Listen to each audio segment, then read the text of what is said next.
সাল্লাম 10টি বিষয়ের উপর ওসিয়ত করিয়াছেন। তার মধ্যে 1 নাম্বার হইল আল্লাহর সঙ্গে কাউকে শরীক করিও না, যদিও তোমাকে কি কতম করা হয় কিংবা আগুনে জ্বালাইয়া দেওয়া হয়। 2 নাম্বার পিতামাতার নাফরমানি করিও না, যদিও তাহারা তোমাকে স্ত্রী অথবা সমুদয় ধন সম্পদ ত্যাগ করিতে বলে। 3 ইচ্ছাকৃতভাবে ফরজ নামাজ ত্যাগ করিও না, কারণ যে ব্যক্তি ইচ্ছাকৃতভাবে ফরজ নামাজ ত্যাগ করে তার প্রতি আল্লাহর কোনো জিম্মাদারি থাকবে না।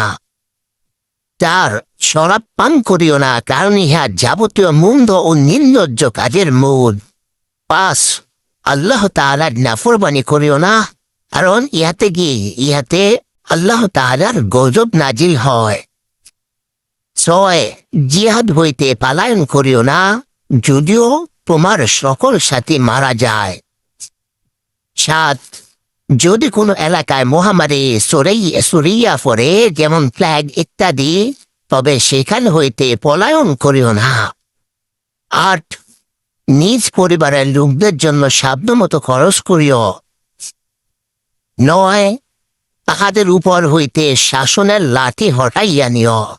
10 তাহাদিগকে আল্লাহর ভয় দেখাইতে থাকিও। বন্ধুরা, আজকে ভিডিওটা এখানে শেষ করলাম। আবার দেখা হবে আপনাদের সাথে অন্য কোনো নতুন ভিডিওতে। সে পর্যন্ত আপনারা আমাদের এই ভিডিওগুলা বেশি বেশি করে শেয়ার করে দিবেন। একটু কষ্ট করে শেয়ারের মাধ্যমে, আপনার একটা শেয়ারের মাধ্যমে অন্য মানুষও আজকের এই হাদিস থেকে অনেক কিছু শিখতে পারবে এবং জানতে পারবে। এতে করে আপনিও সওয়াবের অংশীদার হবেন। যদি একটু কষ্ট করে ভিডিওগুলা শেয়ার করে দেন, আর ভিডিও কমেন্টে অবশ্যই আমিন লিখে যাবেন। জানিলে আল্লাহ তাআলা কার আমিন কবুল করে নেয়। আল্লাহ হাফেজ। আসসালামু আলাইকুম ওয়া রাহমাতুল্লাহ।